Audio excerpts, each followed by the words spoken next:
नमस्कार, KMU TV channel में स्वागत है आपका। पालघर महाराष्ट्र में हुए संत हत्याकांड में उत्तर प्रदेश के गौरवशाली इतिहास को जीवन करने वाले पूर्व विधायक संतोष पांडे द्वारा दोनों संत के परिजन को 2-2 लाख एवं उनके ड्राइवर के परिजन को 1 लाख रुपये सहयोग राशि देने एवं देश प्रदेश की सरकार को माह भर के अंदर कार्यवाही न होने पर सुप्रीम कोर्ट में जनहित याचिका दायर करने की चेतावनी के संदर्भ में राम जन्मभूमि मंदिर निर्माण न्यास अयोध्या के राष्ट्रीय अध्यक्ष एवं राष्ट्रीय संत समाज के मंत्री रसिक पीठाधीश्वर जानकी घाट बड़ा स्थान से जन्मेजय शरणदास जी महाराज ने संत सेवी भगवान परशुराम के भक्त संतोष पांडे को सहयोग के लिए आभार जताते हुए देश के सभी संत का आशीर्वाद उनके साथ है,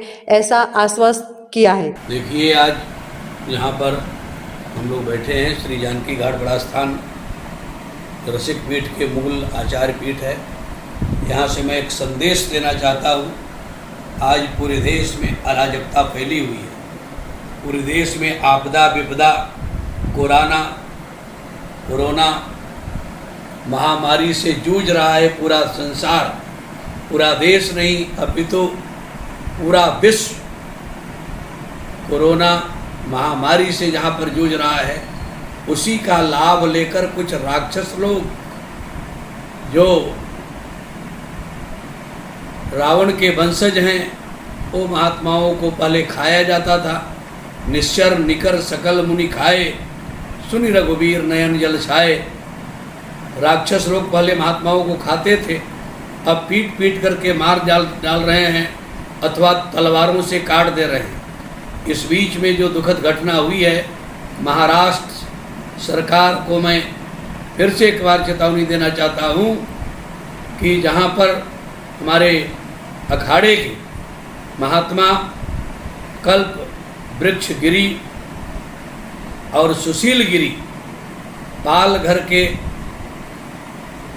जो महाराष्ट्र में पालघर है, वहाँ पर प्लानिंग के तहत पुलिस के संरक्षण में होते हुए उनको पुलिस ने परोस दिया मानो उन राक्षसों के लिए कि काल कवलित कर दो, इनको मार डालो। ये पुलिस के संरक्षण में देखा जा रहा था वीडियो में, और पीट पीट करके पूरे गांव मिल करके मार दिए। वो सब राक्षस परिकर थे, रावण के वंशज थे। खरदूषण तो महाराष्ट्र में और शोभनखा का साम्राज्य ही था, उन्हीं के कुछ परिकर जो वहाँ रह गए, अब संतों को ढूंढ करके मार रहे हैं, काट रहे हैं, जानलेवा हमला कर रहे हैं या उनको जान से ही समाप्त कर दे रहे हैं। इनसे सावधान रहने की ज़रूरत है। और सरकार को, महाराष्ट्र सरकार को भी मैं अल्टीमेटम देता हूँ कि 1 महीने के अंदर जो हमारे अखाड़े परिषद के द्वारा कहा गया है और संत समाज के द्वारा कहा गया है, उसका अनुपालन नहीं हुआ तो इसका खामियाजा भोगना पड़ेगा अभी अभी। और इस बीच में हमारे कल्प वृक्ष गिरी और सुशील गिरी और उनके ड्राइवर, ये तीनों की जो पालघर में हत्या हुई है, ये जघन्य अपराध है। और ये कोरोना के महामारी के बीच में लाभ उठाकर ये राक्षसों ने ऐसा कृत्य किया, जिसके लिए पूरे देश में शोक है, पूरे संत समाज में शोक है। पूरे परशुराम के जो भक्त हैं, हमारे माननीय पूर्व विधायक श्री संतोष पांडे जी, 1 लाख रुपया कल्प वृक्ष राय को, कल्प वृक्ष गिरी को, सुशील गिरी जी को और उनके ड्राइवर को ये अनुदान उन्होंने मुहैया कराया है, उनके परिवार के सांत्वना के लिए, उनकी व्यवस्था के लिए।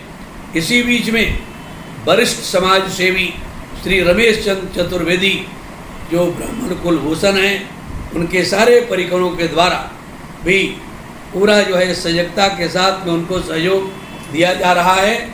और संतों का संरक्षण प्राप्त है, जो संत सेवी परिवार हैं, संतों का संरक्षण गुजरात से श्री रामदास बापू आदि और उनके परिकर सभी अति संवेदित होकर के उनको सहयोग के लिए तत्परता दिखा रहे हैं। इस बीच में आज घटना घटित हुई बुलंदशहर में भी इसी शैली में वही राक्षसी परिवार के कुछ लोग वहाँ पर भी 2 साधुओं को तलवारों से काट काट करके मार डाले। ये देश में क्या हो रहा है? जिस देश में राम राज्य की परिकल्पना किया जाता था, राम राज्य की सोच सोची जा रही है, राम जी की मंदिर के निर्माण और स्थापना दिवस मनाने के महाशौर्य की ओर हम लोग चिंतन कर रहे हैं, वहाँ पर संतों को काटा जा रहा है, मारा जा रहा है। ये बहुत ही खेद का विषय है। ये शासन प्रशासन संतों की सुरक्षा, संतों की संवेदना को सुनते हुए उनकी सुरक्षा का भी सम्यक ध्यान दे। जिस देश में संत और ब्राह्मणों की अवहेलना होती है और तिरस्कृत होते हैं, काटे मारे जाते हैं, उस राज्य को ही, उस देश को ही रावण का राज्य कहा जाता है। तो इसी के साथ मुझे दीजिए इजाज़त और आप देखते रहे केएम न्यूज़ टीवी चैनल को लाइक, शेयर और सब्सक्राइब जरूर करें। कैमरामैन राजेश चौबे के साथ मैं रीटा पटेल, गुजरात वलसाड से।